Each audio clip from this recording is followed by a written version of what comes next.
Good morning, YouTube. Spider G back here with another one. Today I'm going to finally be putting some Skiff bearings in the Tristache from Tri-State EDC. This is the V2. I love this knife. It's awesome. I missed out on the first drop with the button liner lock, uh, but I'm happy with this one. This was a blade binge purchase, which is fantastic. It came excellent, just brand new out of the box. Not even a single scratch. Steel factory edge. Got the deep carry clip with the diamond pattern titanium. Lefty friendly with the filler tab. Entire geared back spacer, which is awesome. It makes the whole thing just feel solid. Hollow grind, Warncliffe, front flipper, pretty good. You get some pretty good leverage out of it from there to there. And the jump in, it's functional. It's good for that leverage that you got for the thumb out. And then the hole for the deployments, everything just works great. And it's smooth, but, and here where he has the notch right for that blade, it's a very risky move, but it's pretty much designed to be dead nut centered all times. But I don't know, but I'm gonna put some skiffs in it. Hopefully that doesn't change anything. It should hopefully solidify or just make the whole knife solid.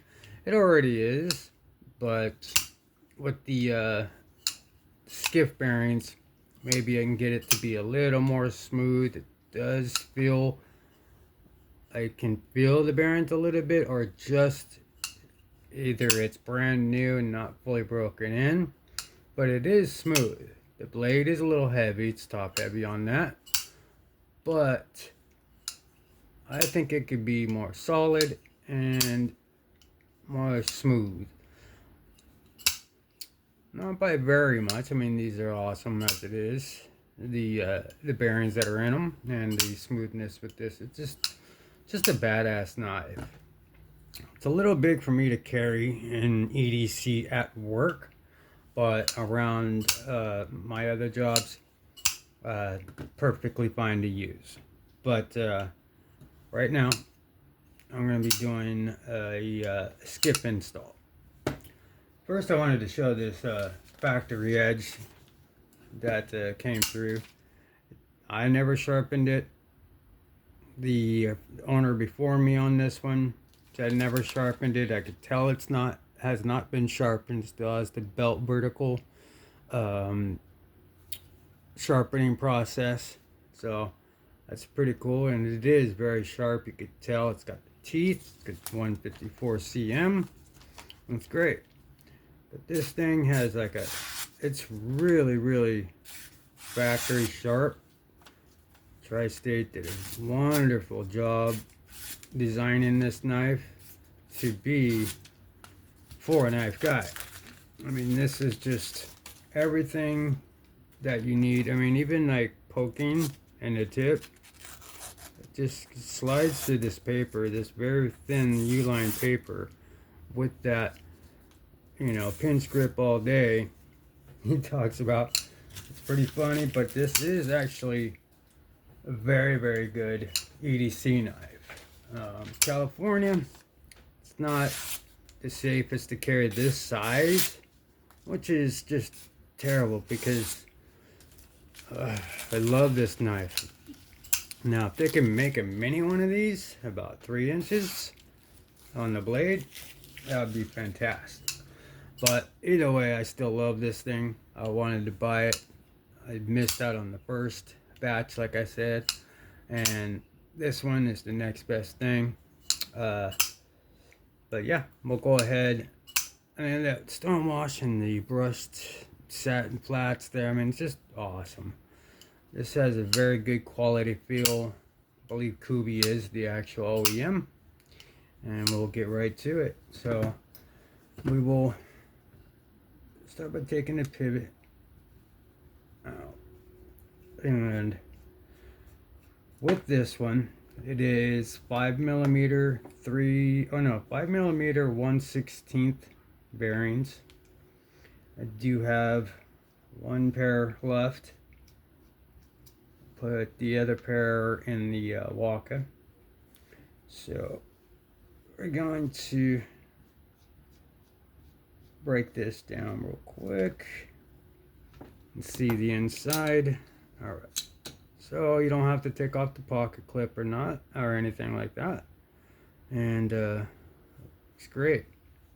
All right, it's nicely milled out for weight relief. And it sits right in that channel of that back spacer that's all the way down. So when the blade comes down, you better be centered or it's gonna chip and ding up that blade. But that is perfect. And the way this sits, I don't think it could come off center because of this back spacer. That's why they were confident enough to at least put the notch, have a notch there to be like, hey, this is fully centered and will be.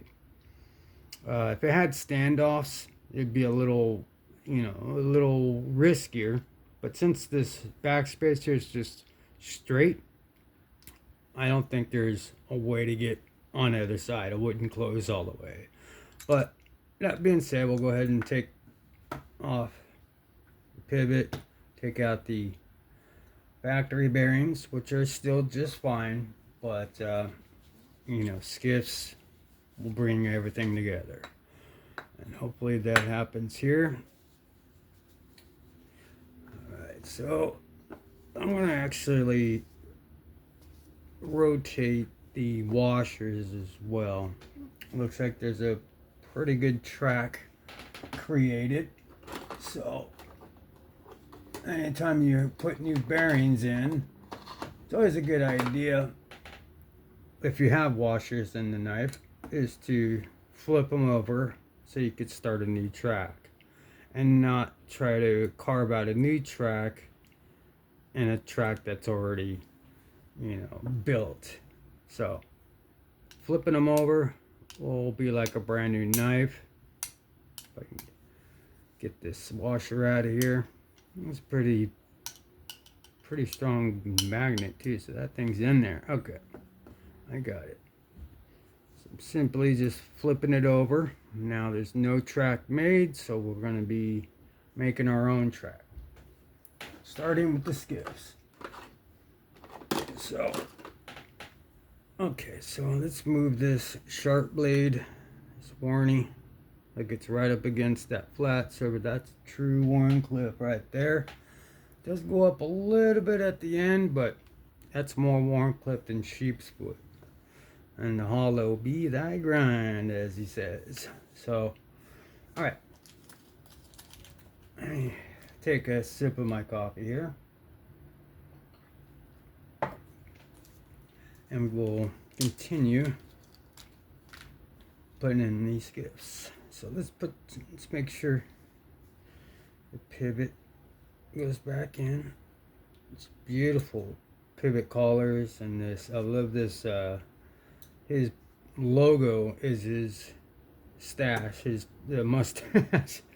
I think it's pretty cool. And we'll go ahead and lubricate these bearings. Everything seems to be clean. Let me just wipe everything off, just to be on the safe side here. Any crud or anything, back spacers in there. Okay, let's put that to the side. Let's grab this blade real quick so I can clean. Bring this back down in the picture. Okay. Alright. So I'm just going to clean this tang and this whole area off here, so it gives it the best chance to be as smooth as possible. And let's make sure these bearings are nice and cleaned out. Hold on. Okay. So I need to get some more 91% alcohol, but for the time being, I'm just cleaning them with these wipes, these alcohol wipes. make sure there's nothing in there hindering the bearings. Shouldn't be, but I think I've had them for a little while. Alright, so everything's rolling smoothly.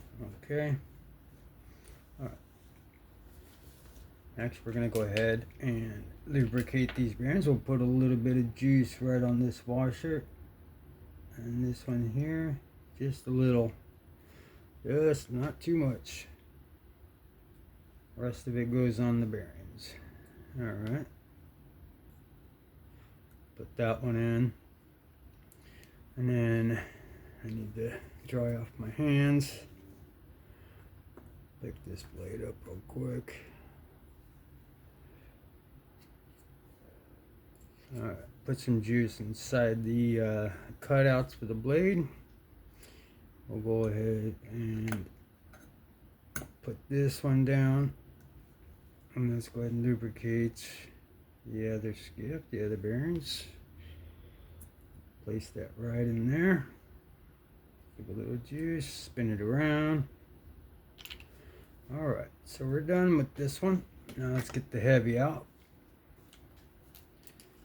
Put a little drop right there. Bam, it's already coming out, so I had to rush to do it. And then put a dot right on the detent ball. And then drag the heavy lubrication around the tang where the track is. And I just let the dot I put on there, which was a little more than I wanted, but this thing will be oozing lubrication, but well, it's going to give it the best chance to be smooth and break in completely. Alright, so we're going to put this back together. I'm fully seated on this side. It is a captive pivot, so that's good. Everything's good there. The back here, the back spacer moves around, so I'm actually going to put in a body screw down here so that way I do not come off center, which I don't think it will or would, but I'm going to make sure it doesn't move around. And then I'm going to put the pivot in. Usually I'll put the pivot screw in first, but since it moves around, I don't want to be off center and then, you know, close it and have it hit like right here, and it's not directly in the channel of that backspacer cutout. So I'm just going to tighten it just to keep it all together there. I did snug up the back, that body screw. So, and again, with that geared full length backspacer, I don't think you would ever come into an off center situation. Let's see how we're doing. So this, since I haven't put it all, it's still got some blade play. So you could see if you're not all the way done, it's gonna be rubbing against that. So you don't want to do that too many times. So you want to make sure you're nice and snugged up to the point where you could close it, and it should close perfect.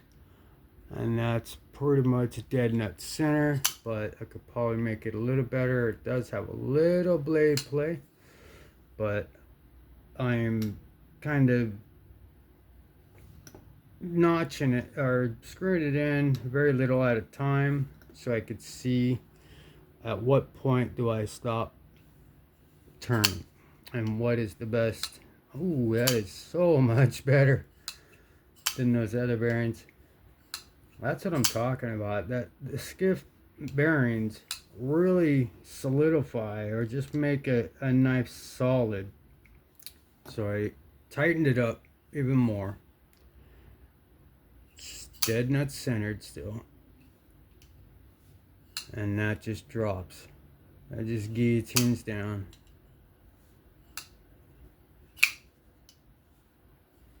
Much better. It's fully solid. It feels so solid. Yeah. see something. My hands are got a KPL all over it. Alright, so let me see something here.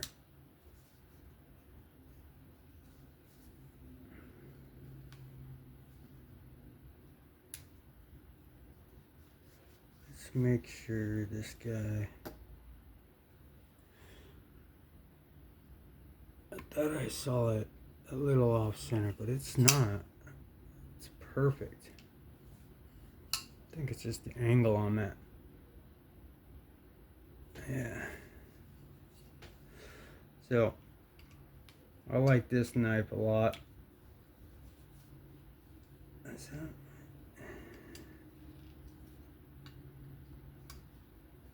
there is a couple other ones up there, like the dark mode. But I'm really a sucker for plain Jane titanium, diamond, patterned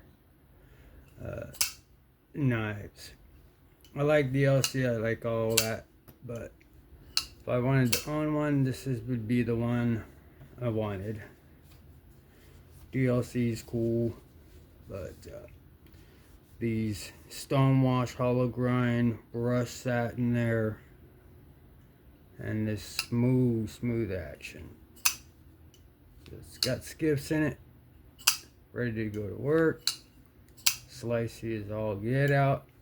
And one of the things I like very much what he did here is on the lock bar. There's plenty of lock bar access, and he designed it to where you press the lock bar and it has this good kind of chamfer that widens out at the top, so that way you can disengage and have it drop comfortably, and not having this whole thing be this big old swedge. Just right where you would disengage it. And now these little things are what knife guys, when they design their knives, they know what other knife guys like. So this is perfect. That's a great idea. You know, instead of just having some access to it or whatever, you know, it actually made it to where that is where you disengage, you drop it down, and there's just little things that they do that companies that are not in touch with their audience or their demographic or whatever they need that they're trying to sell to, you know, plunge grinds for sharpening, or you know, not done very well. The front flippers don't have the right jimping on them, or not enough leverage, or it's just, you know, it's like just mass produce these knives that are great, but when they're designed by actual content creators, knife guys that handle thousands of knives, and I love all these knives that these knife guys, content creators, the big guys make, because they are actually made for knife guys by knife guys. So it's awesome. This thing is smooth, it'll break in even more, and as we do, it'll just get smoother and smoother, and I got it for a pretty good deal, you know. So that Blade Binge is where I've been getting a lot of my knives. I haven't really bought a brand new knife. I think the 299 and the Kaiser Original 2 was my last actual purchase from a retailer. Just trying to think if I'm forgetting one or not. No, yeah, the Martin, the PE3, the Hedgehog, the Mini Praxis, the Parallel, the Porcupine I bought as well on Amazon. So I got the 299, I believe that was from what is it, Knife Center or wherever I forget where they, Smoky Mountain Knife Works or something, but the other ones were from Amazon. The porcupine, the original two, with the Insingo type of blade. I love that. I EDC that all the time with the hollow grind. And yeah, the Tooth 99 is good, but it's just a little heavy. And there's a lot of other knives that I've been EDCing. And I have EDC'd it, but I'm just going through my rotations of these knives that I've been purchasing, and just been having a good time with them. And this was a very sought after knife for me. Like I said, I really wanted the first version. Kind of slept on it, and I told myself, if I find this particular one, I will buy it.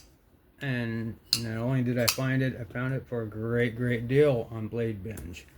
Blade Binge, I'm not sponsored by them, obviously, but it's something that I sell knives on, and it's a great place to safely and see knives for sale or sell your knives and be able to negotiate. People are cool on there, and you can get a lot of grail knives there, very budget knives, you know, mid-range knives, anything. I mean, there's $10,000 knives up there as well, you know, so it's just whatever you want, whatever your poison is it's up there on Blade Binge. You know, there's a ton of stuff, but this was awesome. And don't want to make it a long video, but I did want to show this one off, how beautiful it is, and it really has a good solidness to it. You could completely feel the difference how Skiffs make it just solid on both ends, both sides. And the taco type bearings, you know, could get stuff inside them and make it gritty. Well, with any bearings, it could do that. I mean, washers would be the best for kind of outside work, but you don't, I mean, that's if you're digging in dirt and stuff like that. But I just cut down, you know, cut down boxes and different types of hard plastics, fiberglass and stuff like that. So yeah, this was the installation of Skiffs in the Tristache V2 and 154 cm. The great factory edge. It's very good, very good knife. I'm enjoying it very much. But that'll do it for me. If you found this interesting, please give me a like, sub, comment. That'd be great. Have fun, be safe, continue being you. Just do you and have fun. I'll see y'all in the next one, and I'm out. Peace.